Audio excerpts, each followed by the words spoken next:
I want to start with a story. Not so long ago, in a land not far away, there lived a little boy who loved stories. It seems his family also loved stories because his home was always filled with storybooks. Stories about Dick, Mary, and their dog Spot, Jack and the Beanstalk, Goldilocks and the Three Bears, Little Red Riding Hood, and countless others. But among the many storybooks, there was one book that was very different from all the others. It was a yellow hard-covered volume with bright red lettering of the words, God's story, or words to that effect. He can't quite remember. But he remembers the stories, strange stories, illustrated with strange-looking people in strange clothes, stories about a talking snake and the first man and first woman being put out of a perfect garden, of an angel named Lucifer being put out of heaven because of rebellion, of a father saved from sacrificing his son by a ram caught in a thicket, of a blinded strong man bringing a temple down on himself and his captors, of a great teacher being rejected and betrayed and hung on a beam of wood. The little boy didn't quite know what to make of this storybook. But as he grew older, he learned that the storybook was a child's version of a very old book, which was said to contain the words of God. He would hear this book read in church in strange old language and eventually receive a copy of it for himself. The young boy found the book difficult to read and boring. It would put him to sleep when he tried to read it at night as instructed by his guides. It seemed as if only the initiated could read the book and make sense of it to tell others what it meant, whether at church, at home, or at school. But one day when the boy had become a young man, he met some strange young people who seemed to enjoy reading the book. And they taught him how to read the book in strange modern language and how to find its meaning for his own everyday life. The book changed the young man's life. He became a different person, a better person.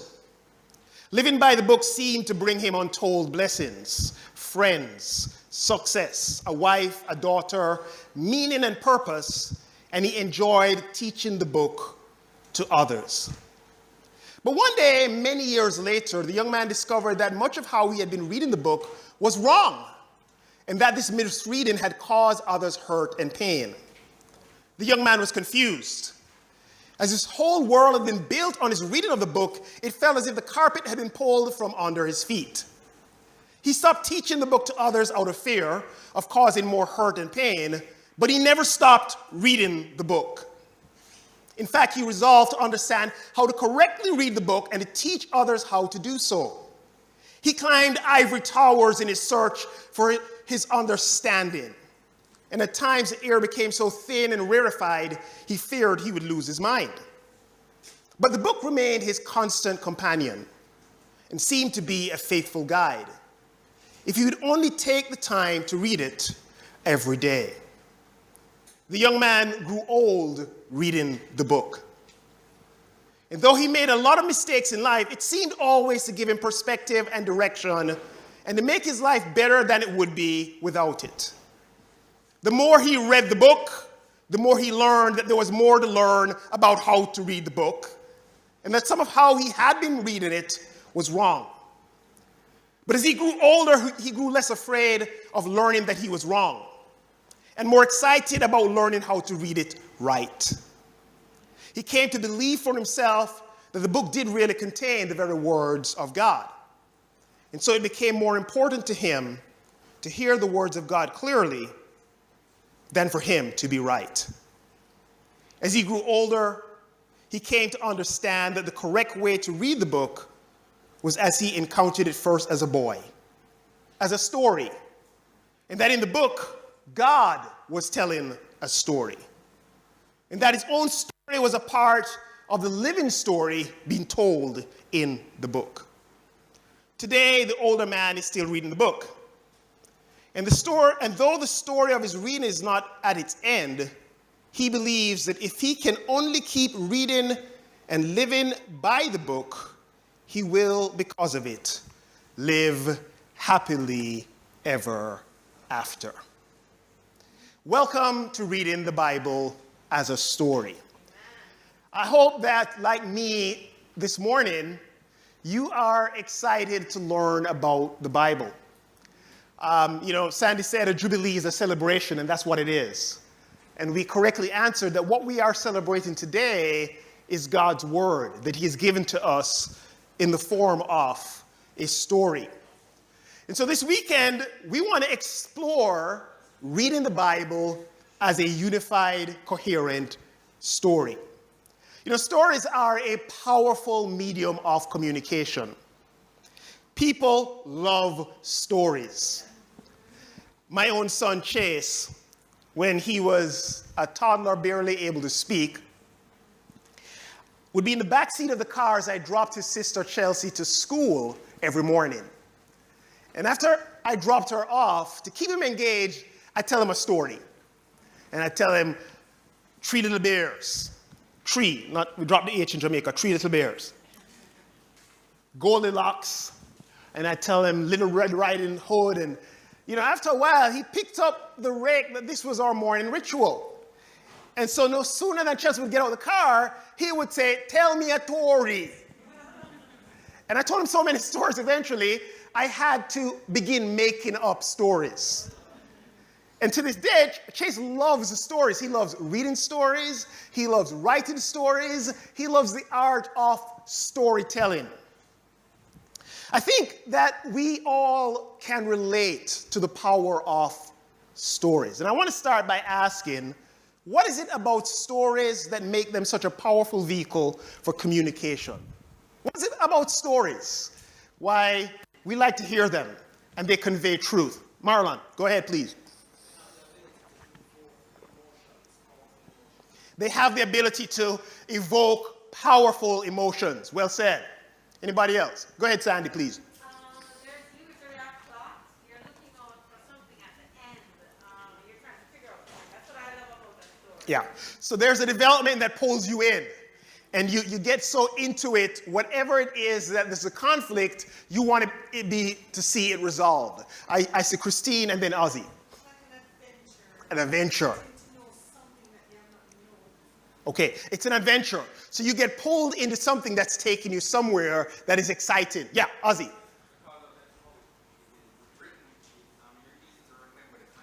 Very good. So there's something about a story because you can follow the plot line and so on. You can retell it afterwards. As opposed to if you get a long list of do's and don'ts, you can remember a story because you're unfolding it. Yes, go ahead.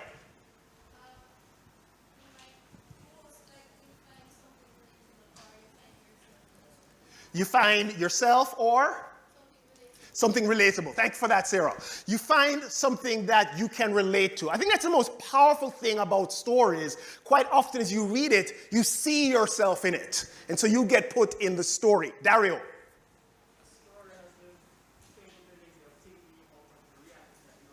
Yes.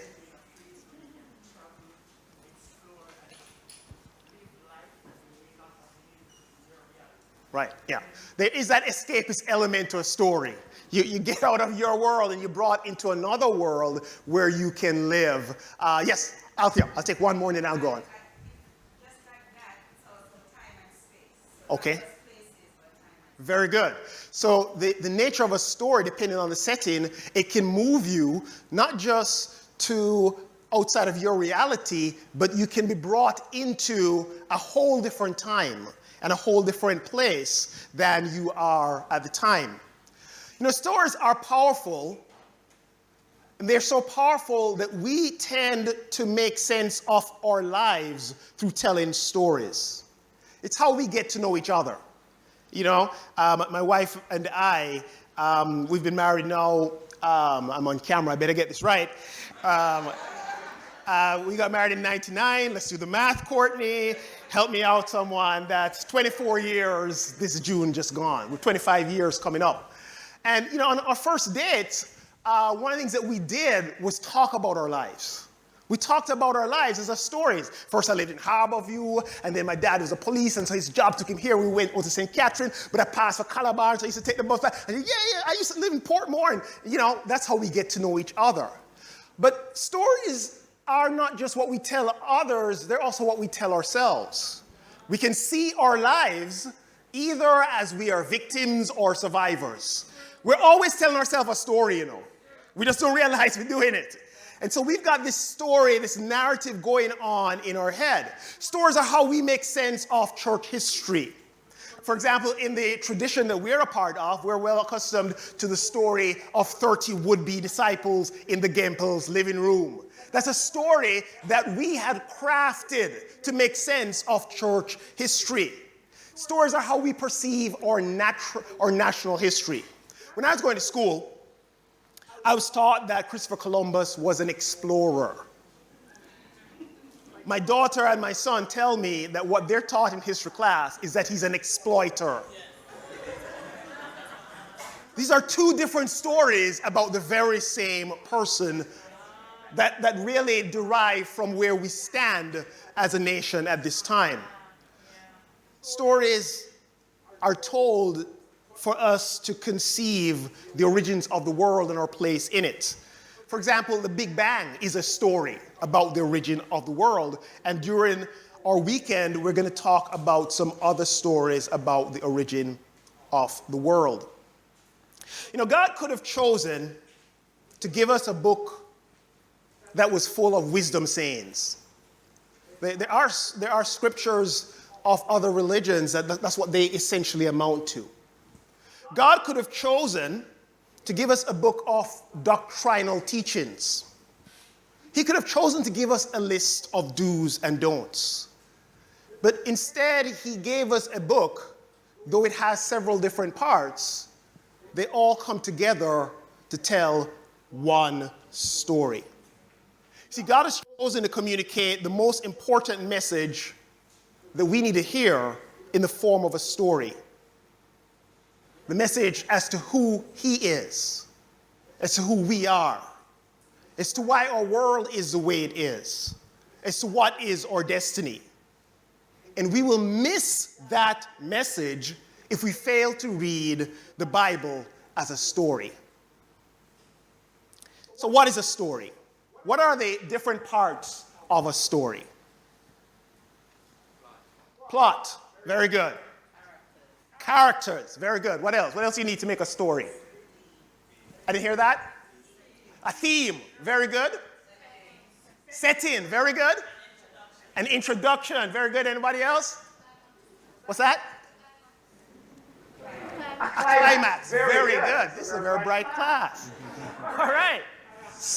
Characters. Yeah. Very good. So a story is a narrative that it has a beginning, someone used the word introduction, a middle, and an end. It's got a plot. And that plot usually has a conflict. There's some tension which needs to be resolved. So in the story that I told earlier, what was the tension that needed to be resolved?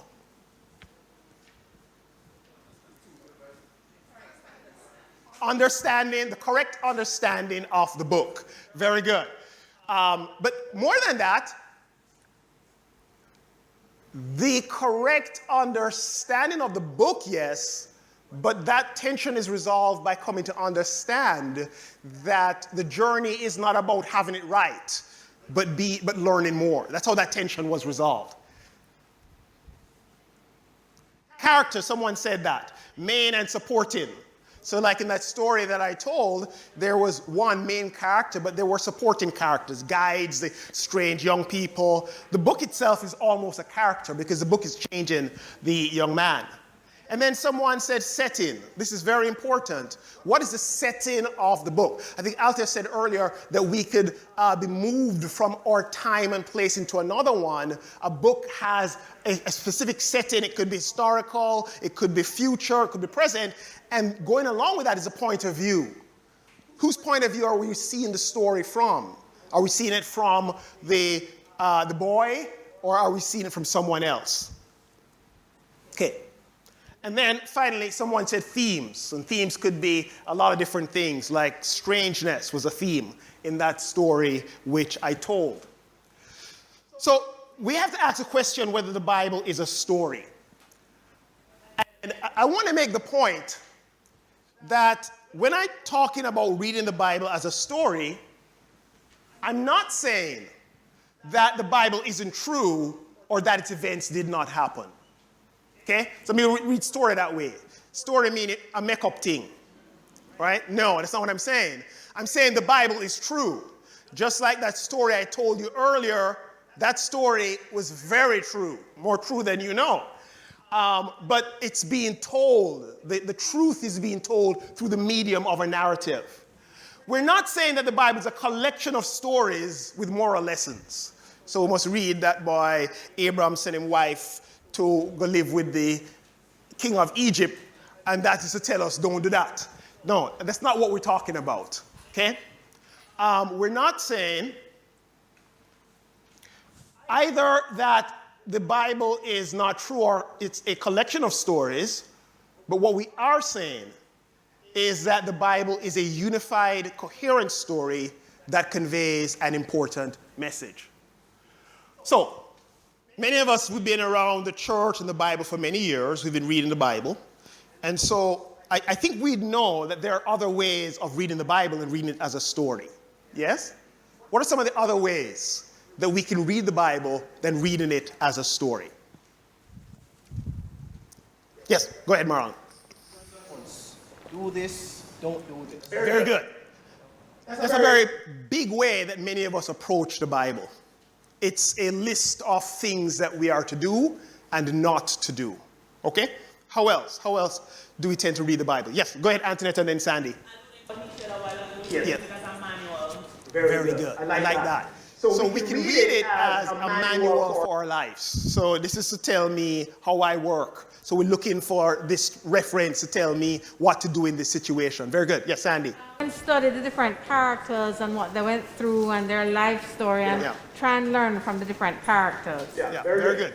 So that's kind of like the moral lessons of the stories. So we can look at different characters and learn lessons from them. Any other ideas about how we can read the Bible other than the story? Yeah, Joseph.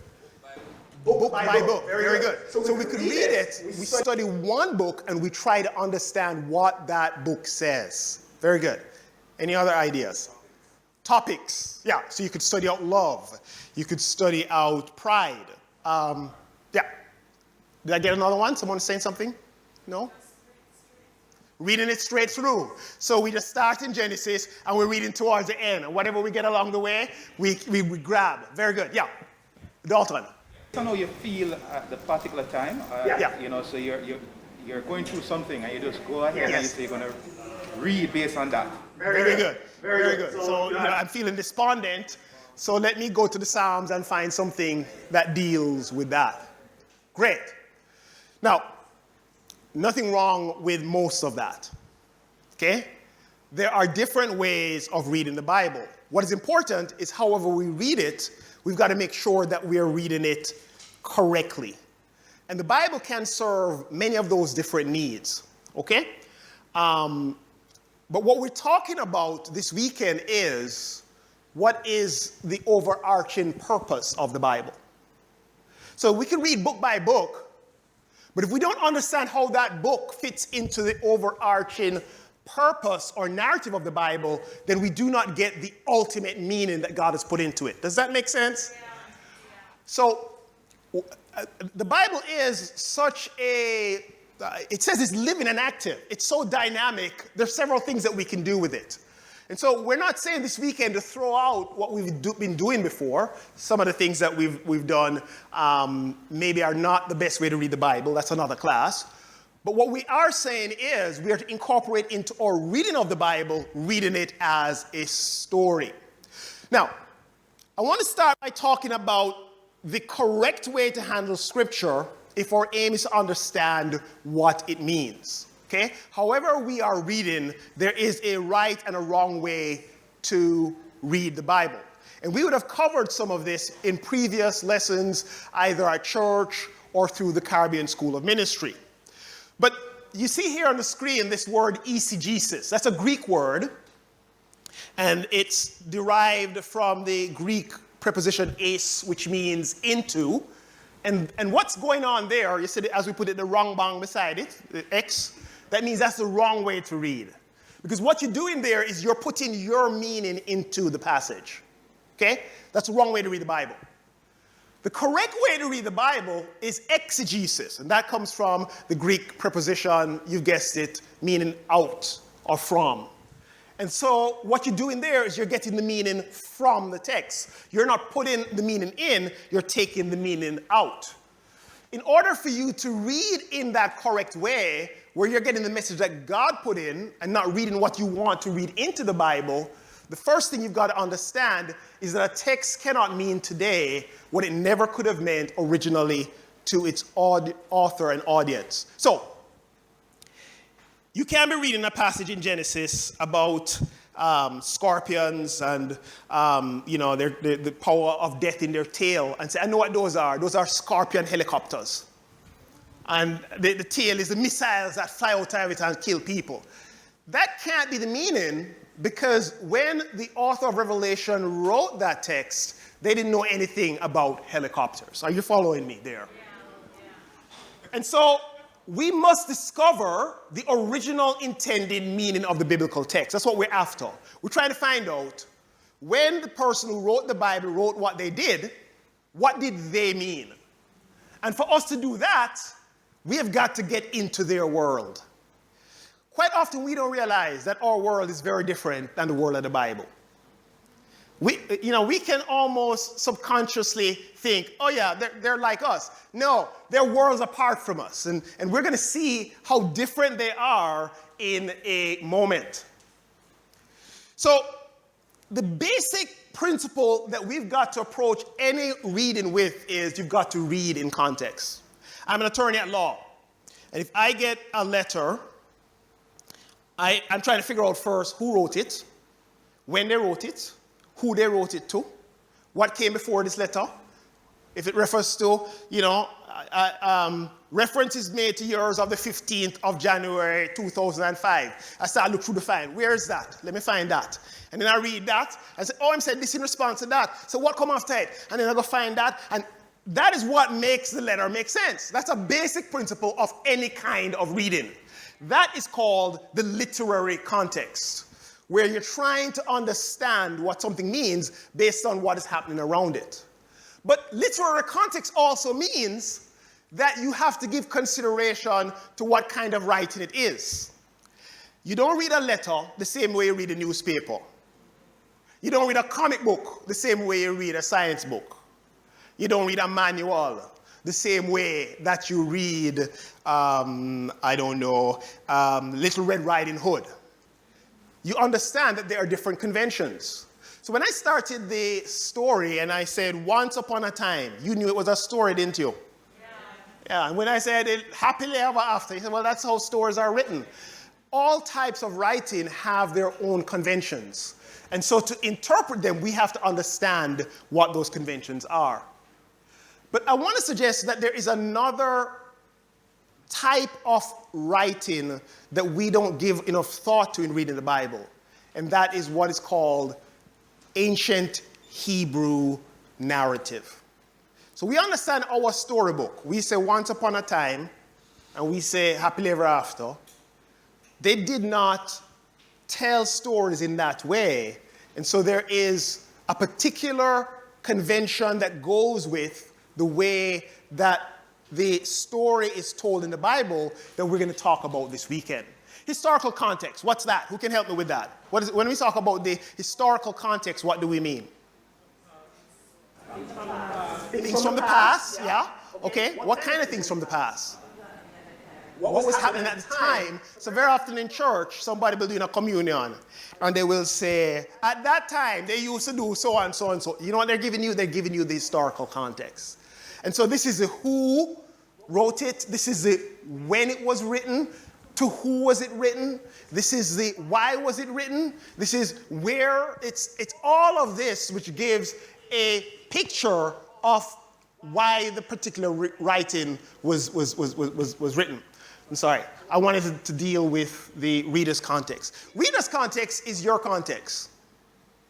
And you don't realize that you're bringing a context to the passage. So Antoinette said very well that we tend to read the Bible as a manual. In our church tradition, the International Churches of Christ, based on our history, that's how we tend to read the Bible. Yeah. We see the Bible as a blueprint. And we're trying to find out from the blueprint what is a pattern that we must follow. We have to be aware of that. It's called, the way I put it is like if your car is misaligned and it's being pulled in that direction. For you to go straight, you have to tug on the other end. That happens to your car dropping a pothole. You got to tug in the other direction to keep the car straight. Now, if you're not aware that it's pulling, you're going to end up in a ditch. Well, that's what happens to us, because quite often we don't realize. We sit down with the Bible and we think, oh man, this is telling me that I must live in this way. Well, the story is really not about that. But there's another context that we have as readers, which is wider than the ICOC, and that is a modern context. We tend to read everything with a scientific lens. Everything is about how does this function. It's about materiality and not about spirituality. So we read something and we're into, as they would call it, the physics of it. That's how it works. And we're not into the metaphysics, which is why it is here. Are you guys with me? Yeah. So you have to be aware of that going into your Bible, because other than that, you're going to be pulled in a direction that the text is not intending to go, and you're going to end up in a ditch.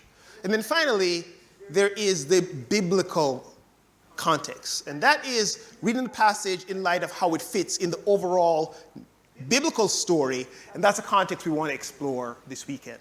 So scholars refer to this overarching story as the meta-narrative. That's the overall story.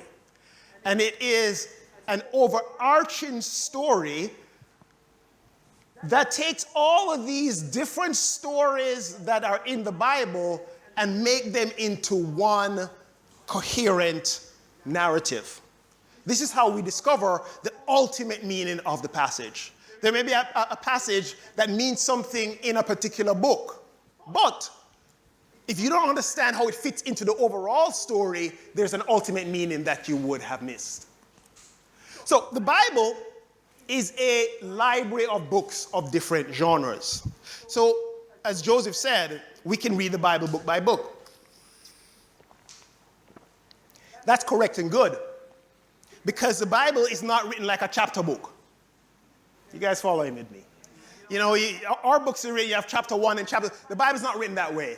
It's a collection of different books, so it really is a library. But not only is it a collection of different books, the different books are written in different genres, different types of writing. So you have narrative, that's story. Poetry like the Psalms, law like Leviticus, wisdom like Job and Proverbs and Ecclesiastes. You have history like First Chronicles and Kings and Acts. You have gospel like Matthew, Mark, Luke, and John. You have prophecy like Isaiah. You have letters like the letters written by Paul. And you have apocalyptic writing, which are like Revelation and different parts of the Old Testament. So you've got all of these different parts of the Bible that come together.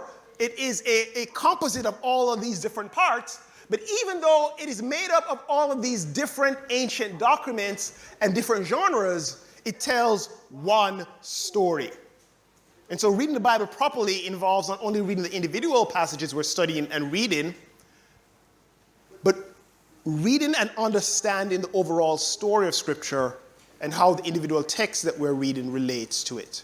Our goal is to see God. So the Bible is like a mosaic. You know what a mosaic is, right? It's little pieces of glass or tile that are put together in a way to make one big picture. And so the Bible is comprised of several different pieces of writing and stories, and they're arranged to make an overall story. But in the same way that if you're too close to the individual pieces of the mosaic, that you're unable to understand how it fits into the bigger picture, or to see the bigger picture, you have to step back in order to see what the mosaic is about. In the same way, if we get too close to one story or one detail in the Bible, we're going to miss the bigger picture. And so for us to see the big story, we have to step back to see what God is communicating to us. Can you tell what this image is about? What this mosaic is about? No? Any guess? It looks like an eye? Yeah, some of you are very good. Yeah. A top of a mosaic table. So some of us are seeing things that aren't there, which tends to happen because we're too close. We've got to step back. Can you see that any better now? It takes a moment, but it really was just this little section here. It was an eye. We've got to step back in reading the Bible to see the big picture. It's the same with understanding the individual parts of the Bible.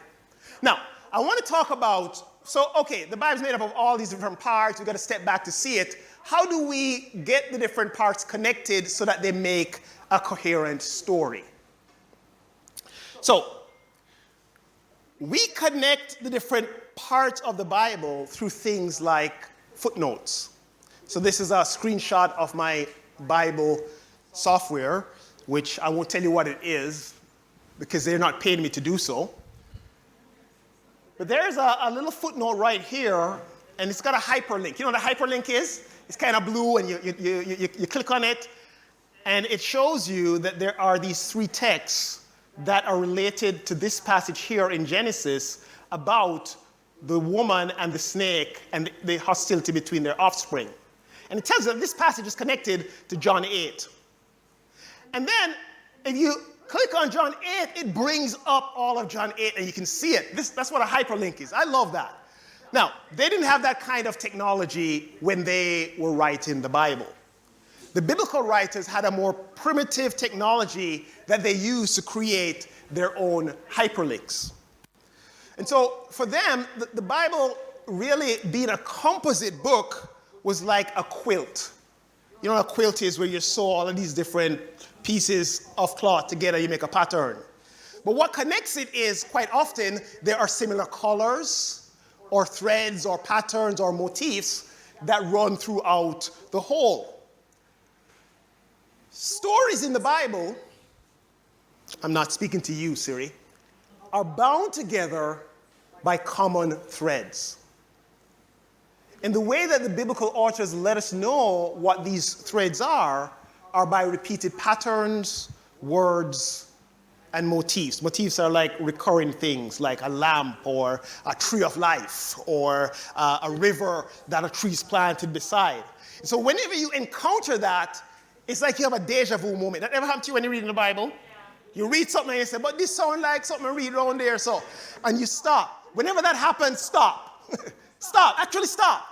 Because the biblical writers are telling you something right there. They're connecting what you're reading with something that happened elsewhere in the text.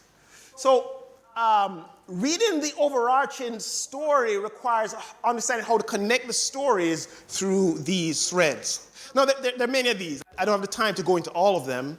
For example, you remember that Abraham went down to Egypt with his wife Sarah and asked her to tell the king that she was his sister. You remember that, right? How many times did that happen? 2 times. The second time it happened with the king of Gerar. Was there another patriarch who that happened to? Yeah, who was that? Isaac. Right, so you don't tell me you didn't read that. I said, nah, man, but this happened already. Yes, it did. You're supposed to stop. Or let me give you another one. Abraham sends his servant to go to the well to find he sends him to find a wife for his son Isaac. Is there someone else who went to a well to find a wife you can think of in the Bible? Yeah. Moses, very good. There's at least another one. Jacob, yeah. And some people say that the story, Saul meets a woman by the well, but he doesn't come away with a wife. And that's supposed to tell you something. Or, we won't get into that. It's an abort, those are called type scenes. You ever watch a comedy and you know how it's going to end because that's how it's supposed to go? That's what's going on here.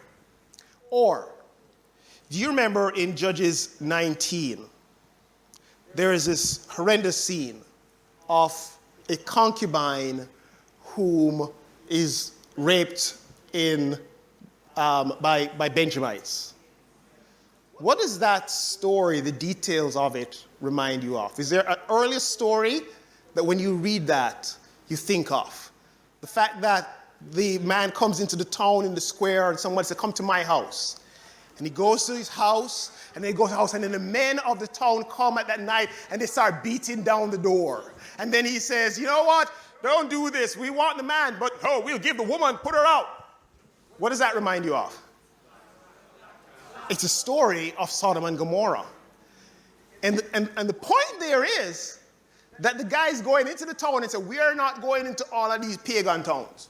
We are going to go to a Benjamite Israelite town. And when they get there, they're behaving as bad as the judgment that God had to bring on Lot. Do you see how these different parts are connected? So this is, and the reason I'm stressing this is what we're going to be talking about this weekend. We're going to be talking about the various repeated patterns and how they knit the story together. You'll see what I mean. So I won't spend much time here.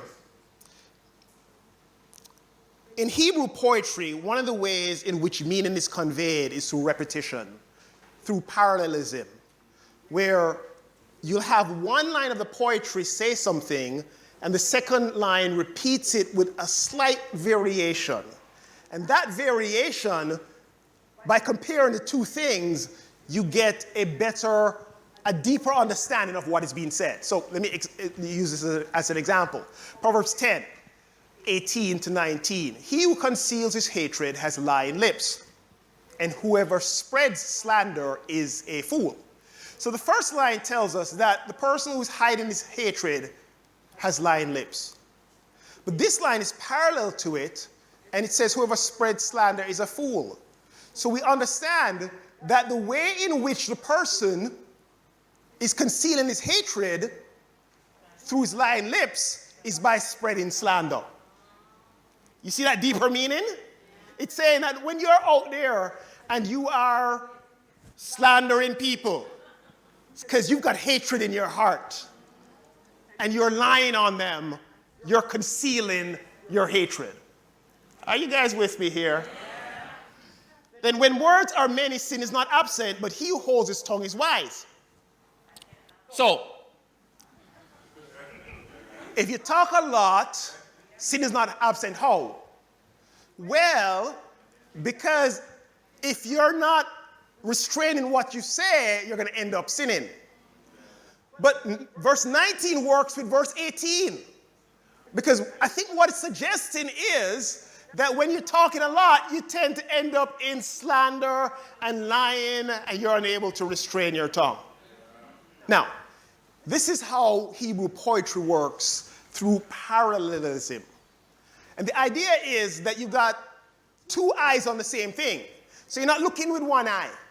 Because when you look with both, you have greater depth. If you try to cover up one eye, you realize you don't see as well.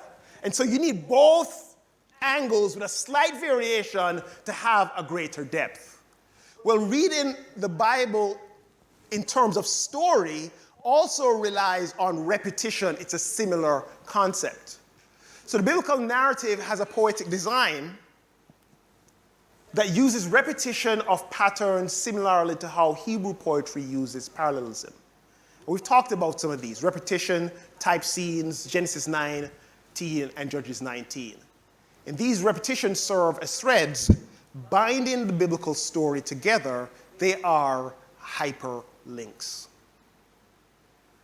Whenever you come across something in the Bible that seems like a repetition, stop and ask yourself, what this remind me of? And you go back to that story, you've got to ask yourself, when I look at the two things, what is being communicated to me here? And we're going to do some of that this weekend.